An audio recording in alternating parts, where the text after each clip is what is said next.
All right, I think we might make a start.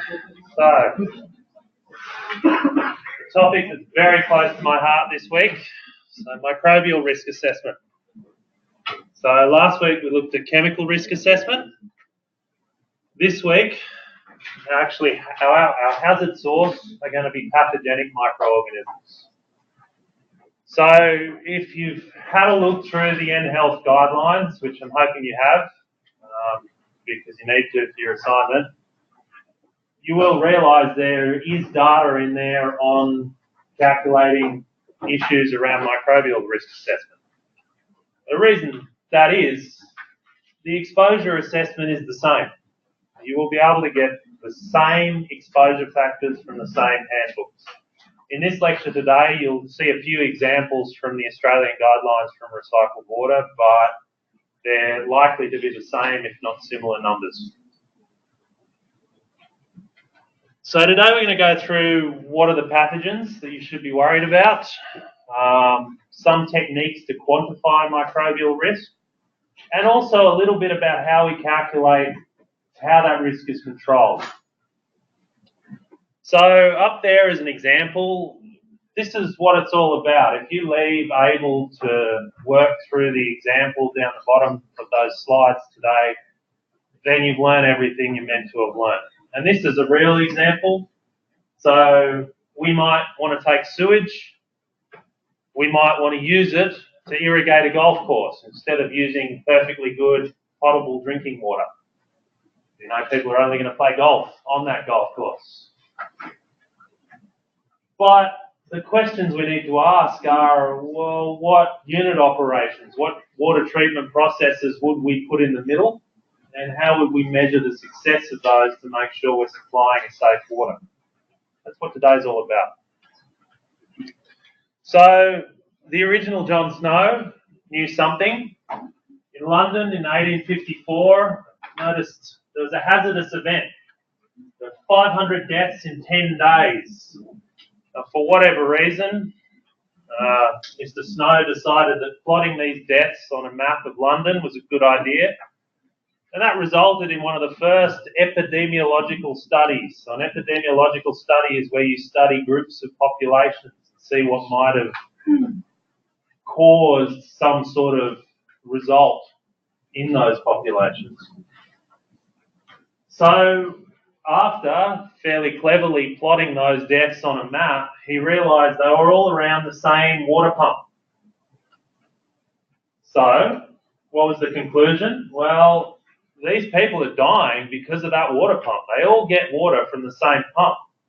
This is a pretty important realisation because it was the first realisation that disease could travel via water.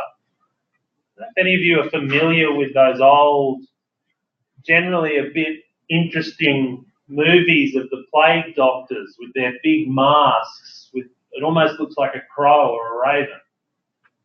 Well, that was back when people thought that disease moved through the air and that you could stop disease from influencing you by putting packed cotton wool in one of the big beaks of your doctor's outfit. And that way you wouldn't get the plague. So this was one of the early realisations that, yeah, you can inhale various infectious agents. They weren't too far wrong. They were just a little bit whimsical in the science. But this was the first realisation that those sorts of pathogens could come via water. And in a good example of risk assessment and following through to risk management, how do you stop these people getting sick?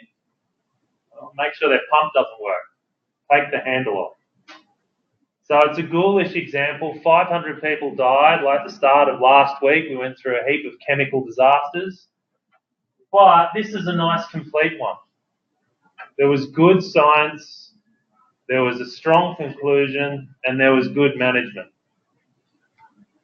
So fast forward to a couple of years ago, the World Health Organization released another revision of the drinking water guidelines. And in there you can get a definition of what pathogens are. And you can get a lot of information about infectious diseases. So they're generally caused by pathogenic bacteria, viruses, protozoa, some helminths, We generally don't focus too much on helminths because they're those big worms and they're quite easy to remove through most common treatment processes. And the World Health Organization has been moving to assess the health burden, severity of some of these organisms.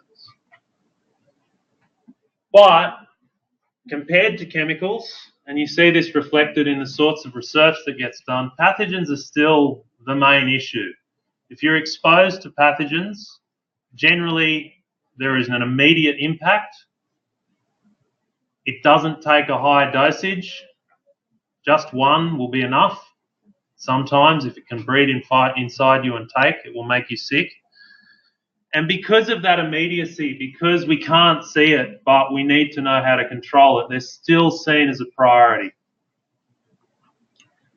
So just a little bit of revision. I'm sorry if you were in CVEN9892 yesterday and got 2 hours of this from me, but the sorts of organisms we're worried about, viruses, are generally the smallest. So they just contain DNA and or RNA in a capsid.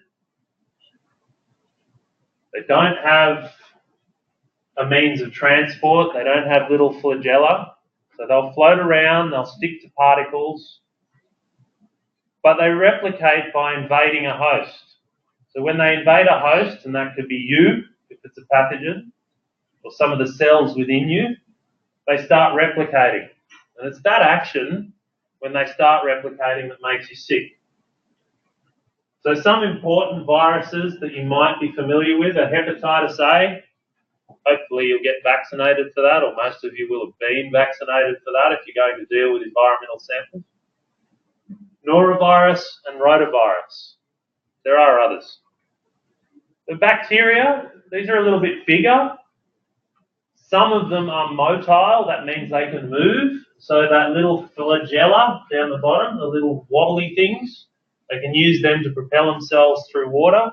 You can get spiral bacteria that literally corkscrew their way through water as a means of movement. But you can get some that are non-motile, that just float around. Bacteria reproduce by binary fission and quite quickly. You have that typical exponential growth, stability and death curve you're used to applied to bacteria. And some important waterborne bacteria are Campylobacter. Some strains of Escherichia coli, E. coli, are pathogenic. Some aren't. We use those as indicators. Salmonella and Shigella. Protozoa.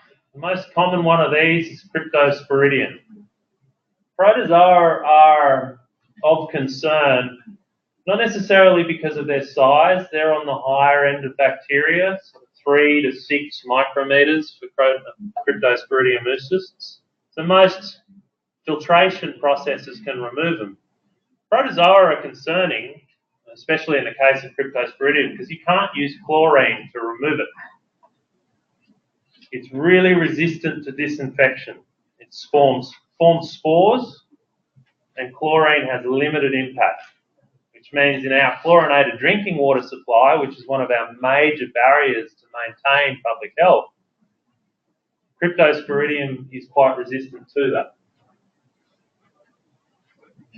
So they tend to only reproduce in a favourable host, which is again pathogens reproducing in us, or if you're buying stocks of Cryptosporidium from a laboratory, then you may be responsible for the shortened life of cows they infect and then harvest Cryptosporidium from. Another one is Giardia, which you might have heard about. Helminths are worms, and you can see the photo at the bottom left of the slide, bottom right if you're looking at it. They're quite large. So this is generally why we don't worry too much about them in the scope of water treatment, because a sand filter will generally remove them. They may be heavy enough to settle out by themselves, and they can be inactivated fairly quickly in the environment. They're mainly problems where you don't have good control of sanitation. So you don't make sure sewage is segregated well from where water is taken. So roundworm, hookworm, whipworm, things you give your dog, tablets to stop them getting, they're not as clean as you. Getting a little bit more into pathogens. So last week we binned, and this is mostly the typical thing, that chemicals are usually associated with the chronic risks, so cancer causing, and pathogens are mostly associated with acute risks. And by and large, that's a reasonably good example, but there are exceptions, like everything. So for example, salmonella food poisoning. You go and eat a burger, that burger has salmonella, the person who made it wasn't washing their hands enough. You will notice the effects of that very quickly, within either 20 minutes to 6 hours, and it will result in the acute manifestation of vomiting, diarrhea, and perhaps worse. As a chronic example, and there are a few of these, linking adenovirus, or certain strains of adenovirus, to obesity, which is an interesting one. But probably a little bit easier to understand in that scope is Helicobacter, and it at low repeated dosages causing cancers, so gastric cancers or ulcers. So exposure to a pathogen resulting in disease depends on a dose. So we do look at very, very low dosages when we're talking about this. And we do have models that relate the amount of dose to the severity of the infection or the likelihood of infection. That's what we're going to go through today. The general trend is the more you're exposed to, the more likely it is to be bad for you, which is fairly obvious. But the important thing with pathogens is they're living organisms. And we are living organisms, and again, like that interspecies variability for chemical risks, the same applies for pathogens. Workers in sewage treatment plants are by and large, providing they don't smoke, more resistant to contracting Legionella. The reason is because they already have contracted it and they've built up a resistance to it. If you smoke, you take away that resistance. You make yourself a more susceptible person. However, once that infection is in there and it's established and that organism is growing in you, then you could face issues.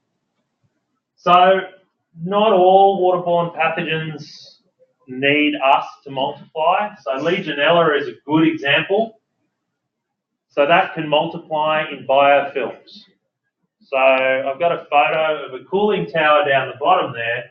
The mode of infection, and this can be important for pathogens, Legionella causes a pneumonia-type response. You have to inhale aerosols. It needs to get into your lungs to cause issues. So the exposure route can sometimes be important when you're looking at pathogens. But those aerosols, if there's a biofilm on the inside of those cooling towers, then if you're standing downwind and breathing in those aerosols, you may well be breathing in aerosols that contain Legionella. They're going to go straight to your lungs. That's why there are Australian standards attempting to control the cleanliness of these to stop biofilm buildup and to stop you potentially ingesting aerosols with Legionella. So different exposure pathways. So contact. And I think the most interesting, it's a disastrous pathogen in that list is Burkholderia pseudomallei. You can go through mucous membranes, skin, wounds. It's a very hardy tropical disease. It's actually quite common in the Northern Territory. And the bad news for the inhabitants there, if you're a diabetic, you're at severe risk. And there are, unfortunately, populations in the Northern Territory which are more susceptible to this. They live in environments where this organism has colonised the soil, and it's a big problem up there. There's a lot of research up at Menzies University looking at trying to treat this organism when it gets into these susceptible populations. Respiratory, Legionella pneumophila, best example of that. So these organisms, you have to breathe them in. You could generally assume, although maybe best not to make that assumption, that if it's something you have to breathe in, it's a pathogen that's going to interact with the tissues of your lungs as a means to reproduce, and it's that interaction that could make you sick. Then we get to ingestion. So gastrointestinal pathogens, and these are the ones we're very, very familiar with in water treatment. Because by and large, that's the exposure route we're trying to protect against. The other two, Legionella, we have some systems in place about cleanliness of aerosol emitting devices. But then contact, that's a difficult one to control. Getting people to change their behaviours as a mode of control is much more difficult to quantify. So for the rest of the lecture, we're going to be focusing more on waterborne diseases, the ones that could be in water and could cause harm if you ingest them. So how do you figure out what pathogens you should be worried about? Well, the World Health Organization has come up with a few indicators in terms of trying to rank health significance. So high health significance means you want to do something about this pathogen. And there's persistence. So can it grow? If it can grow on its own without intervention or without needing to infect you, then it's high risk. Because if there's some there today, there's more there tomorrow. If there's more there tomorrow and you're exposed to it, you're more likely to get infected. Resistance to chlorine. So that's up there because chlorine, by and large, except in some European countries, is a chosen method of disinfecting because it sticks around in pipework and has capacity to disinfect through a continual residual. So it's always protecting because it's there in a chemical form that lasts for some time. So because of that, if an organism has high resistance to chlorine, it means we're not doing anything about it when we're supplying water. We're not controlling the risk. And that contributes to a higher health significance of that organism. Relative infectivity. So, hypothetical, if you were to eat 10 organisms, are you more likely to get infected by eating Burkholderia? Well, no, because that's going to go through your skin, bad example. Salmonella or Shigella. Based on that table, it looks like you're more likely to get infected if you eat 10 organisms of Shigella. Once it gets inside you, it's not going to have its action on you resisted. And an important animal source, does that exist? Well, what that is about is it's stepping back in the exposure scenario and it's looking at, well, these things grow in us, we can introduce them to the environment. Could they grow on their own? But what if they grow in cows? And what if there's a whole lot of cows near a water source making their manure, and then the rain comes and washes that manure and potentially cryptosporidium from those cows into our water source? That's why that's in there. So are there other hosts that can replicate these organisms to a high level that interact with our typical activities? So this is a really good document. It's in your additional reading folder. It has all the log removal values you'll be using in the tutorials today. It has a lot of different exposure scenarios, and if you were to go through it, it's again one of these documents that either read all of that and you'll be an expert and you don't need to come in here, or come in here and I'll try and give you the spark notes. So that was put together in 2006, and it's the Australian Guidelines for Water Recycling. So as part of that, and going back to our basic risk assessment frameworks, how much of the hazard is there? So as part of that, we have some numbers that we expect in sewage. So sewage is going to have the highest concentration of these in terms of the fluid that we might be exposed to. And how much is there? So what's the unmitigated risk? And you can get a pretty good idea of the range of numbers. So Escherichia coli is somewhere between 10 to the 10 organisms per litre. So 10 is a billion, something like that. Or just under a million. And anywhere in between, if you were to go and take a sample of sewage, you could get those numbers. There's big variation. Cryptosporidium, on the other hand, well, when people have gone looking, they've either found none or maybe up to 10,000. Again, 4 orders of magnitude variability. How do you control the risk in that? Well, we start talking about log removal values. Because those numbers are so big, and because fundamentally we can only be exposed to one, and it might make us sick, we need a way of expressing quite large removal.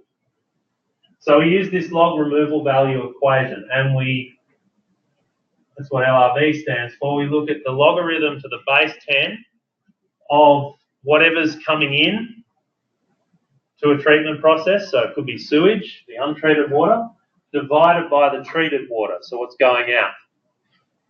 And if you look at some numbers, the log removal value of 1 is equal to 90% reduction. And you can figure that out mathematically. 2, 99%. Up to 5, 99.999. So for potable water recycling in Texas and in California, water utilities and health departments have agreed on what's called the 12-10-10 rule. So if you're going to take sewage and you're going to put it back in the drinking water network, you have to make sure your entire treatment process can remove 12 log of viruses, so an LRV of 12 for viruses, and 10 for Cryptosporidium and 10 for Giardia. So what that looks like in terms of a removal percentage, in terms of an LRV of 12, is a 99 with 10 decimal points of 9s after it. Because we need such a large removal, that's why we generally use this different metric when we're doing microbial risk assessment. Now, back to our Australian guidelines for recycled water. If you were planning your treatment plant, you have all of these different treatment options.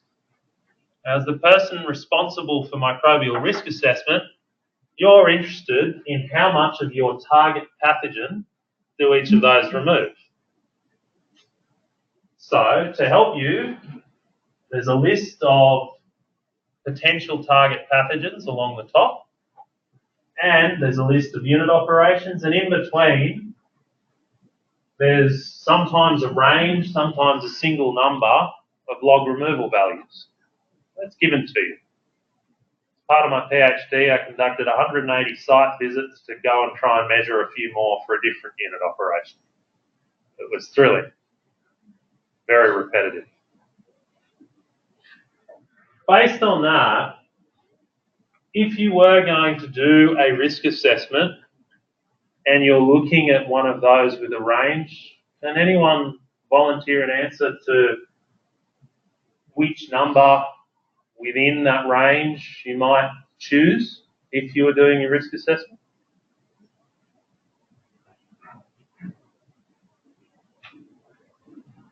Higher number. The higher number? Why is that? Because it is LVR ratio, so it is incoming divided by outgoing. So we need less of the outgoing and more of the. So that's the ratio. So you work for a consultant. You're selling someone a treatment process. You're saying, I can build you a cheaper treatment process. Like a salesman, My treatment process is a dual media filter and it removes 3 log of Giardia. What happens if Amos goes back next week and the treatment process is only removing 1 log of Giardia?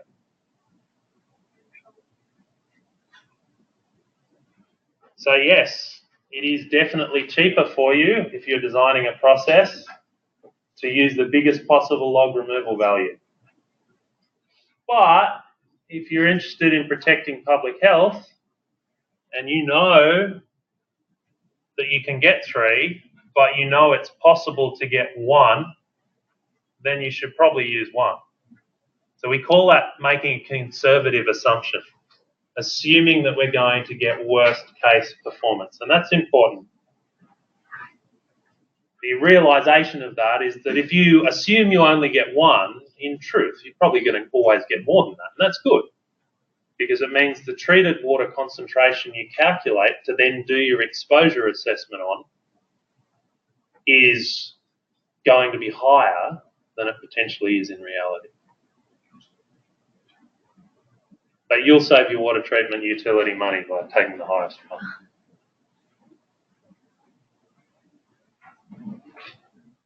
So, defining reference pathogens. We saw those lists in the beginning. We have ways of saying which is more important. There is an acknowledgement that when you're doing a risk assessment, you might need to go and do testing, and the more pathogens you try and evaluate, the more time it's going to take. And you're all doing assignment 2 now. I only gave you 1 chemical each. If I gave you 2 chemicals, it may well have taken you twice as long. Maybe not quite. The exposure scenarios were the same. Because of that realisation, we define reference pathogens. So the criteria for those are similar to the order of importance, so that goes into it. We want to make sure that when we do risk assessment calculations with these, that we're probably going to get better performance or better health outcomes for every other type of pathogen. So we select pathogens that are the worst removed by each treatment process. So back to this table, if we were going to do a study and demonstrate the lowest removal for secondary treatment, well, that's a bad example. Let's do chlorine. If we're going to demonstrate the worst removal for chlorine, then the pathogen we select would probably either be Cryptosporidium, because it's got a reported removal range of 0 to 0.5, and that's one of the lowest there. And we could assume that if we get 0.5 removal with Cryptosporidium, then we're probably at least getting more than 2 removal for E. coli. In fact, if that's good performance, we may be getting 6. So we cut that down into reference pathogen groups, and we target the one that we think is going to be most conservatively removed. So I'm still not clear why we're choosing the lower number. Don't we want more efficient removal? This is so, absolutely, you want to operate your treatment process so that you maximise the LRV you achieve. Yeah. But in these risk assessment activities, you have to assess either what hasn't been built yet or something you don't have operating data for. And that's why when we look at that data, that's previous observations, previous measurements. If we're going to use that data instead of making our own measurements, then if we're going to be responsible, we should take the lower observation from that data. So those are the LRV values. Yeah. But lower LRV values is less efficient removal, so target for the higher one. You should always target for the higher removal, but if you're assessing risk, then you should assume a worst case performance. All right, I got it. Does that make sense? Yeah, thanks. It's a good question. It's important that you understand that. Yeah. It's really important because that's one of the core things. So that's what we mean when we say making a conservative assumption is looking at what we're trying to figure out, looking at the exposure pathways and going, what could go wrong at every step? And if that does go wrong, what's the answer? Considering the most estimate. So that's the idea with that table. Ideally, these would be able to be analysed by commercial laboratories. So if you need to go out and prove the performance of your processes or actually investigate it, you should be able to pay someone for analysis, ideally with a standard reproducible method. So that's just a practical thing. Ideally, it doesn't infect the people who are testing for it, although pathogens are going to do that, and you might end up using indicator organisms instead. And then in terms of the ones we are worried about, we want them to be in a high concentration in the environment. One, that means they're more likely to affect people because there's more of them there. And two, if we go looking for them, we're also more likely to be able to detect them. We want them to have high infectivity because that means they're a priority, and we want them to be persistent so they can survive in the environment. So if we don't do anything about them, then they're definitely going to be there as an unmitigated risk. And we would usually select a representative microorganism from each class, from protozoa, bacteria, and viruses. So the World Health Organization, more recently, so this is a 2017 document, has selected Campylobacter and has suggested that if you're going to do potable water recycling, so they're a little bit less conservative than the US, that you need a log removal value of 8.5 from that from sewage. Based on its abundance in wastewater, they've calculated a safe concentration and they've said you need that much removal. Enteric viruses, they've chosen norovirus. Now, this is a change compared to what the Australian water recycling guidelines did 10 years ago, a little over 10 years ago. They chose rotavirus. There's been a move away from using rotavirus because there's now a vaccine to it. So if there's a vaccine to it, this infectivity gets reduced because we have another control mechanism if we get vaccinated.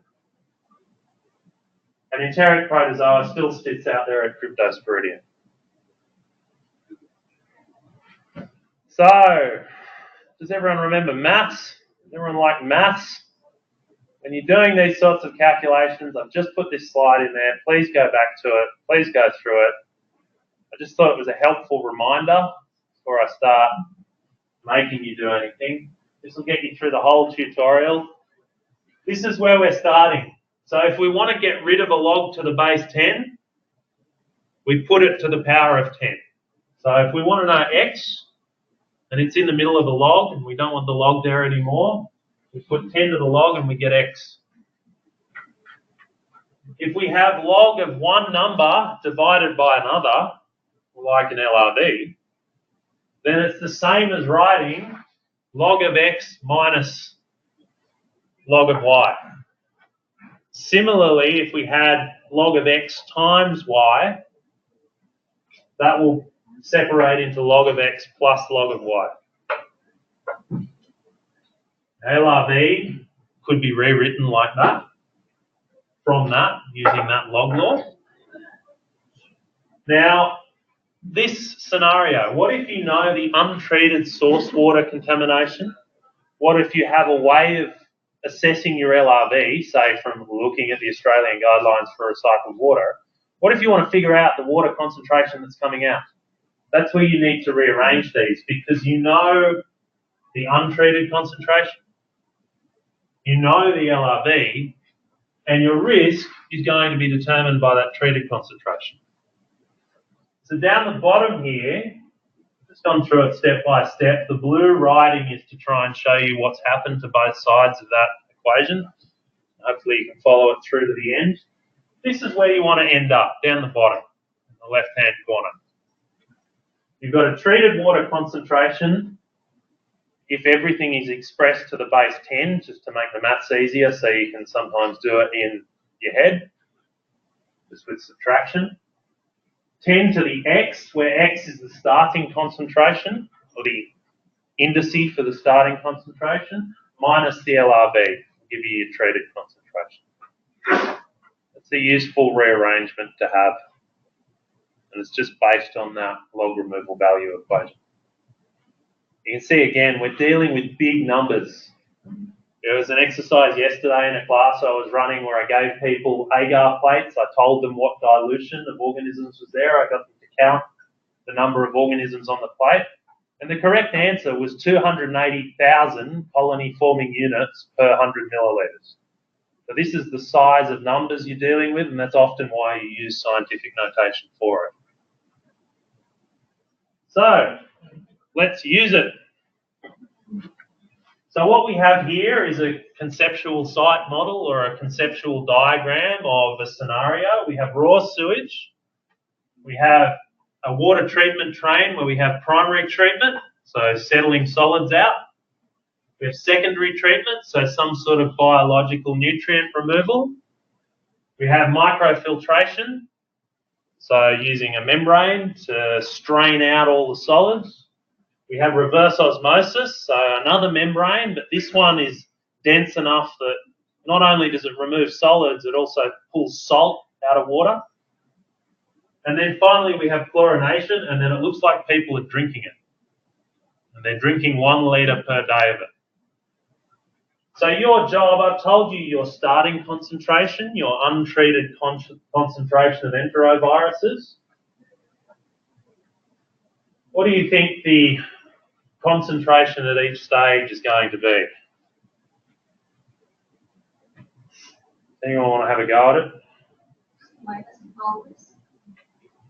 Minus 0.6 minus 0.5. Cumulatively subtracted each step. Yep. So after primary treatment, what's the concentration of enteroviruses going to be? 10 to the power of 6. We start at 10 to the minus 6. We have a log removal value of 0. We end up at 10 to the minus 6. Treated equals 10 to the x. X here is equal to 6 minus LRV. After secondary treatment, we have 10 to the 5.5. After microfiltration, we have 10 to the 5.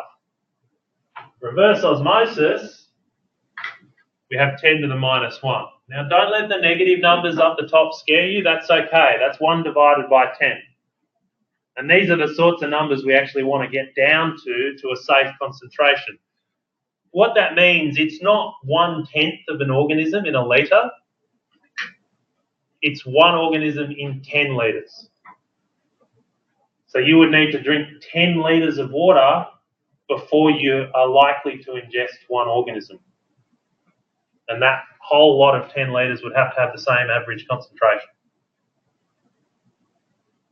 Then, in terms of exposure, and I'll put this in here, yes, it's just got a 1 in there, but this is important. Your exposure is equal to your dose, your dosage here, not your exposure, is equal to your concentration times that exposure. And that dose we want in a number of something per day. So we drink 1 litre of water per day. By the time we get to the end, we've got 10 to the minus 2 viruses per litre. That means we're going to have an exposure of 10 to the minus 2 viruses per day. One other thing I want to point out is that if I covered these concentrations up, what's the log removal value? If I covered these log removal values up and gave you the concentrations, what's the log removal value from here to after the microfiltration? 1. The other nice thing about log removal values with these is that you can add them up for each unit operation. So if you wanted to work out log removal values for the whole scheme, you just go 0 plus 0.5 plus 0.5 plus 6, we're up to 7, 8. We say we started at 10 to the minus 6. If we want to work out the concentration after treatment, we go 10 to the 6 minus 8. And we end up at 10 to the minus 2. That's another reason why these log calculations are used. They make the maths more sensible and easy to do. Natural treatment. We don't often risk assess this, although if you look through the Australian guidelines for water recycling, you will have log removal values assigned for some forms of natural treatment and some forms of hazard reduction. So drip irrigation, instead of spraying with a sprinkler, you will get a log removal value for. So that's a combination of stopping people getting in contact with the recycled water, because it's more targeted down into the soil, and it's also potentially under microbial action in the soil, and there could be some degradation there. But what about simple discharge and dilution? What if you're discharging sewage or treated sewage at 10 litres per hour and into a river that has a flow downstream of the plant of 100 litres? Can you calculate a log removal value for that scenario?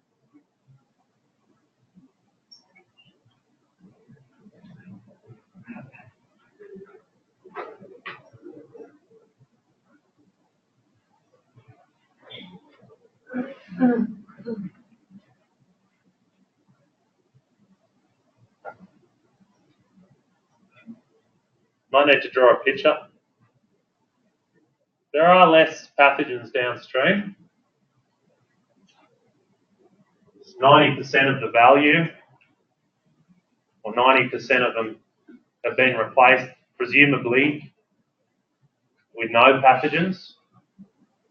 So that sort of dilution in the environment would give you a log removal value of 1.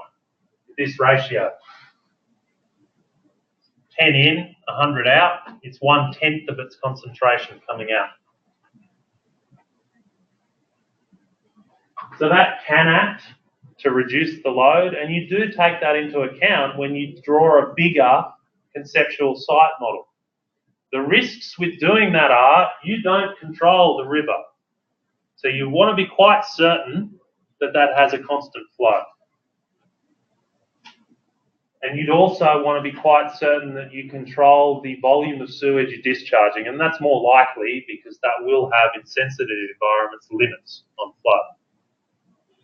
What other effects? UV disinfection from the sun. Natural UV disinfection is one of the reasons we were able to take over as much of the planet as we have done. The sun shining in the top of water, forming hydroxyl radicals, deactivating pathogens via direct hydrolysis. So that's also a mechanism for treatment. But again, depends on the light intensity, and you have no control over it, so you typically wouldn't account for it. The other effects of these environmental buffers, well, what if you have a bunch of cows? They're going to potentially make it a lot more dirty to the point where your engineered treatment barriers are meaningless. So these are things you need to consider, and this is why you put together a whole conceptual site model before you actually do the risk assessment calculations to figure out where things could change. So, exposure to pathogens in drinking water. When we're doing chemical risk, we look at 2 litres per person per day. That's based on a 90th percentile value for how much people usually drink. When we're doing pathogen risk assessments or microbial risk assessments, we only assume 1. That's because inherent in that assumption is that you will boil half the water you drink each day. Coffee, tea. After it's boiled, you've pretty much deactivated most microorganisms that are in there. That's why we reduce that exposure factor when you're calculating an ingestion risk. Could also consider dermal exposure rates, so area of skin, time in water. Those are things you get from those N-Health guidelines quite easily. And consider the actual hazards in the conceptual site model. So is recycled water used at all? Might not be.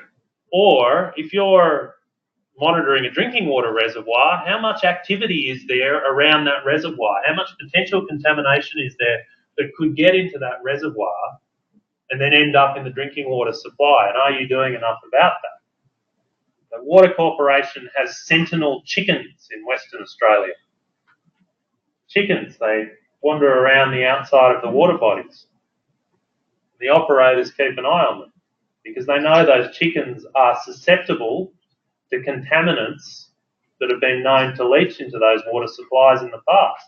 If the operator drives past and sees all the chickens are dead, they tell everyone not to drink the water. So monitoring strategies can be complicated using fancy instruments, gas chromatographs, doing microbiology. They can also be quite simple. Back to one of my favourite documents, the Australian Guidelines for Water Recycling. Again, this course, one of the things is to connect you with the resources to do, once you've drawn a diagram, quite simple calculations. How could you be exposed? In this table, you're given an assumed volume and also the number of times per year that people could reasonably be exposed to that volume. So, municipal irrigation, etc., likely to be higher when used to irrigate facilities such as sports grounds and golf courses. Estimate once per week. So 50 times per year is pretty much once per week. And 1 milliliter is probably the volume of water on the outside of a golf ball that some dirty golfer picks up once a week and cleans in his mouth instead of using the ball cleaner. That is how these estimates have been come up with. More sophisticated studies are being done now, but they're mostly common sense. Looking at human usage patterns and looking at putting numbers around likely dosages and exposures from them. So, calculating the exposure volume. So for firefighting, ingestion of sprays. So when you're spraying a wall with a high-powered compressed water source, it's going to bounce around, it's going to come back, and the estimate is that each time you do that firefighting, you will ingest 20 mils. And if you're a firefighter, you'll probably do that once a week. So you probably do it 50 times per year. If you want to calculate the volume ingested over that year to use in your risk assessment, it's 20 mils times 50 times per year gives you 100 mils. That's how you use that table. That easy.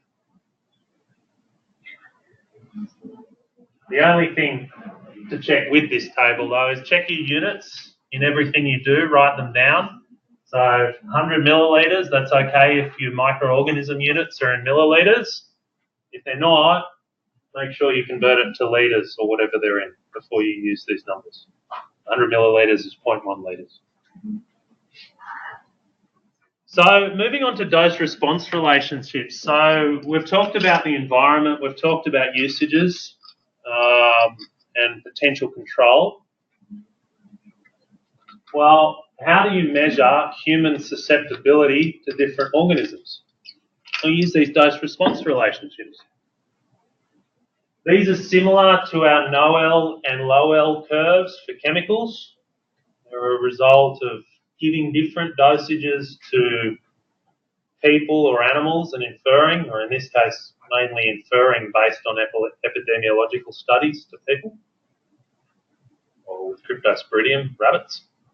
They give you an idea of what level of exposure will give you a statistically likely proportion of the population to fall ill. And similar to carcinogenic chemicals, there's debate around it, but there's no safe concentration. Once you get a whole organism,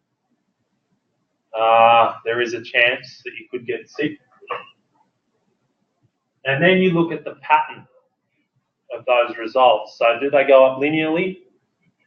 with concentration or dose, or do they change? And we often fit other models.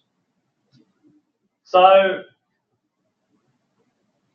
starting to think about dosages, once you get an average dose of N organisms, there's a probability of whether or not that dose is going to impact you.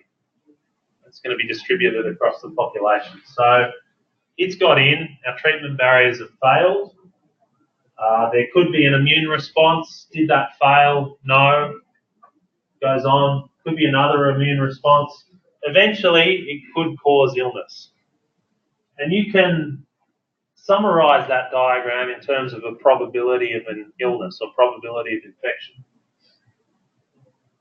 So, similar to carcinogens, no threshold. It just takes one organism. When it gets inside you, it multiplies.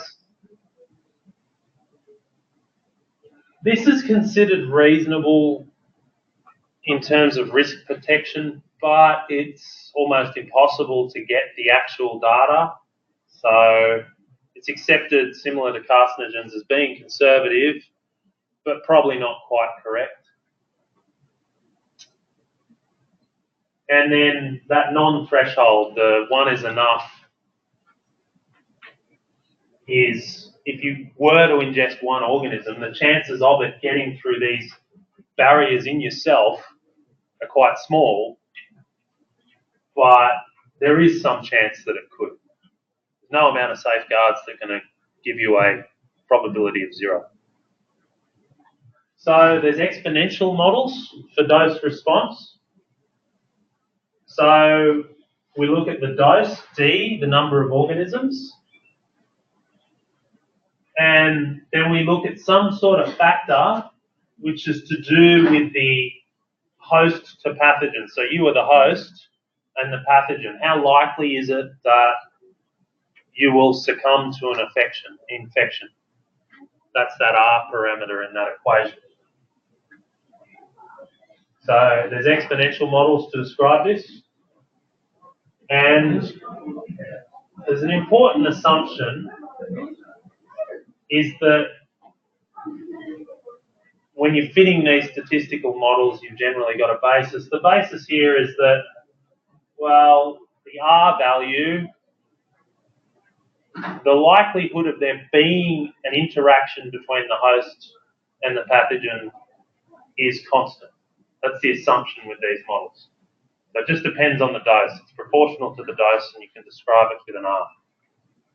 The reason that's important, we're going to look at an alternate model later on, which has a bit more flexibility and a bit more movement.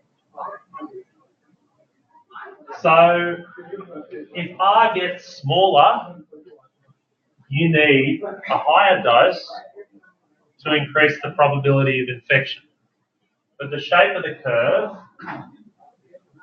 remains similar. So that's constant D parameter, so the dosage of organisms to make an effect. The D is constant, but the R changes.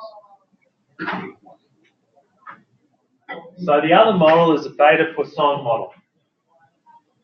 So this is where we don't necessarily assume a constant R. We assume that there's some variability, that the probability associated with whether or not a host is going to get sick is not necessarily just related to the dose. And to describe that, we use this equation, where you've got the probability of infection,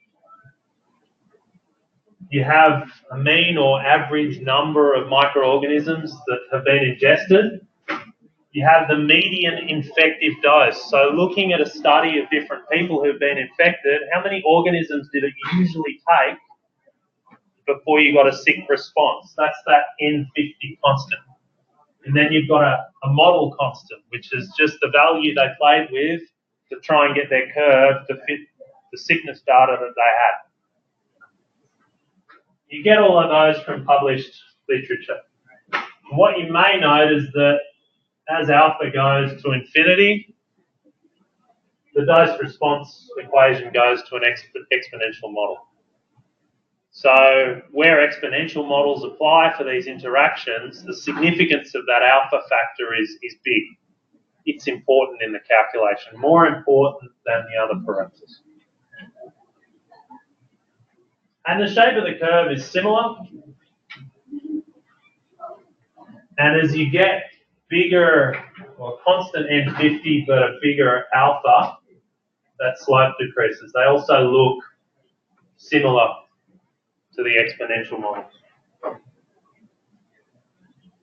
Now you select these just based on recommendations. Particular people will have fit different illness data with different pathogens and made a judgment saying that the beta-Poisson model fits this pathogen better than the exponential model. Therefore, when doing risk assessment, use the beta-Poisson model and use these parameters.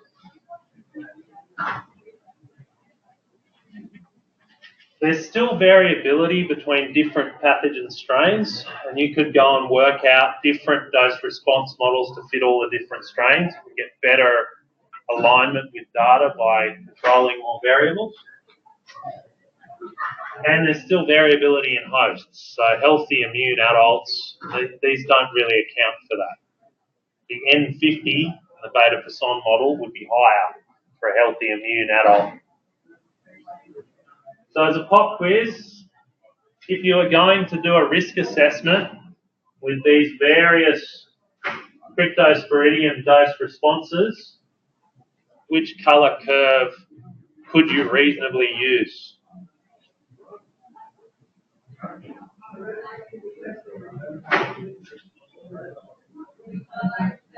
Anybody?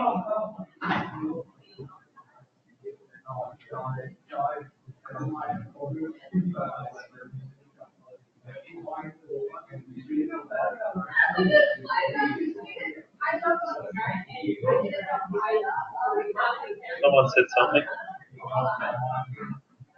My left? No. Yes, your left. I agree, that blue one. This one requires a really low dose and gives you a high probability of infection. That is a maximum likelihood estimate, so what that will be is probably the 95th percentile confidence interval around one of the other curves. The second most conservative, bit of a trade-off here, is probably the Tamu strain Cryptosporidium. It's a low probability of infection with these doses here compared to that model. But as you get higher to more significant dosages, it is the most conservative. It's the one that's most likely to give you an illness response from a set dosage. So this is where I was saying you might look for these parameters. So it's not your job to go and make these up, or if you really want to get into risk assessment, you can spend your time in a lab or behind a computer doing a desktop study, getting a lot of illness data, assessing what the dosage was, and then trying to fit these models and advising on new fit parameters. So that's quantitative microbial risk assessment. There is a QMRA wiki. I'll try and find it and put a link up on Moodle. People have done that with a whole lot of these different pathogens. Anyway, for your intents and purposes, this is more than enough data. So poliovirus has been determined in 1981 by Miner and friends to be best described by an exponential model, and ignore the K. The K is the R value that was in that previous equation. Whereas hepatitis A has an R value of 1.8. So that's that pathogen-host interaction, and then everything else is dependent on how much of it you ingest. For Salmonella, a beta-Poisson model has been advised to best fit that data, and you have an N50 parameter of 23,600 cells. So that's the median number of cells you've got to ingest before you're likely to see a response. And then you have an alpha factor for that, which doesn't have any units, of 0.3126, according to Charles Huss. chief editor of a journal called Risk Analysis, which is another source of a wealth of information for issues to do with this course. So finally, I've just put this slide in as a bit of a gimme because you'll use this data in your workshop questions this afternoon. But this is what I was talking about with reference organisms or reference pathogens. So back in 2006, our best evidence pointed to rotavirus being our reference virus. Because of that vaccination, because of a change in technology, it's been downgraded. The World Health Organization in 2017 are worrying more about using norovirus as a reference pathogen. So in 2008, if you were doing a risk assessment for a treatment plant, you would have seen rotavirus on that quantitative microbial risk assessment. Now, if you were doing an international one where these guidelines didn't apply, or even in Australia, you might be more likely to see norovirus risk factors used, or maybe both. You can also have local organisms of importance. So New South Wales Health in their water recycling guidelines recommend both a mixture of enteric viruses and adenovirus. And that would be based on measurements probably made around Australia saying we see more of these here. So the take home from today, it's a Daily Telegraph image of back in 1998. This is nice, this is a master's course. I can show this and everyone was hopefully alive back in 1998. My poor boss makes jokes about this, he remembers it. When he makes those jokes to undergraduate classes now, they were mostly born after this date and they have no appreciation for it whatsoever. This is when Cryptosporidium was detected in Sydney's drinking water supply. And there was a big scare and everyone was told to boil their water. So that was the response to analysing a hazard in the water source for Sydney. Tell everyone to boil their water. Everyone was annoyed about it. The typical electric kettle you buy, when you push the button on it, only boils for 30 seconds. People were burning out their kettles, pressing it 6 times to boil it for the recommended 3 minutes. People were angry at politicians. Why could this happen? Issuing a boil water alert for a water utility is not a happy situation to be in. But that's what are the consequences and what could you do about the consequences? With these scenarios, you could get sick, that's a mild pathogen case. You could die, that's obviously a severe one. You might be resistant to it. It doesn't affect you at all. There's variability in all these scenarios. If you're doing the risk assessment, though, you're assuming that. You're assuming the worst, or the most reasonable worst case. How likely is it to occur? Well, depends on your exposure scenario, depends on your safeguard. Today, those are mainly treatment barriers in recycled water processes. And it depends on the dose response curve. It depends on the behaviour of the pathogen when it is exposed to the host who is the receptor or the target of the study. Back at the beginning, well, what could go wrong to cause these things? So these are the risk triplets. These are the questions that you will ask when looking at any risk type and characterisation activity through this course. Well, more often than not, if it's a recycled water treatment train, failure of one of those processes. So process A, you did your risk assessment and you said it could achieve a log removal value of 1. But today it's having a really bad day and it's not removing anything at all. It means people drinking your water are 10 times more likely to be at risk. Could be through cross-connection, so dual reticulation schemes, like out at Sydney Olympic Park or at Rouse Hill. Could get a plumber come along, doing his best, but he just connected the purple pipe with the recycled water to your tap in your kitchen. Now, every day you get up and you drink 1 litre of recycled water. I hope that recycled water plant, which wasn't designed to do that, has enough safety factor in there with the conservative assumptions they made.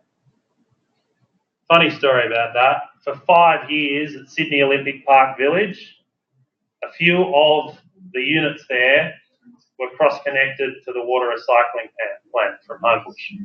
It was only when the new residents moved in that they thought the taste was a bit funny and complained about it. And that's when it got realised. But the people there before must have been very used to it. There was no relation of the cause of or noticeable incidents of health effects for them that would prompt them to complain to their water supply. Or unexpected emissions to the environment, so those cooling towers, standing downwinds, Legionella outbreaks, they happen every now and then, and most of the time when New South Wales Health or other does an investigation, they go and find a really dirty cooling tower in the vicinity that hasn't been managed properly. So where to next? Please do the workshop questions. They're similar to the examples we went through, but the important thing to do with those is that you have a go doing it yourself. If you're uncertain of those, please ask your tutors to help you. I've actually sent an email to all the tutors this week telling them to slow down a bit and walk around the room and try and make sure people are actually having a go and doing those questions. I honestly believe you won't actually understand or realise bits that you don't understand if you don't try and attempt the questions yourself. And then finally, if you don't figure out a question to ask your tutors in time, or if you're playing from home, then please put your questions up on Moodle. Thank you very much.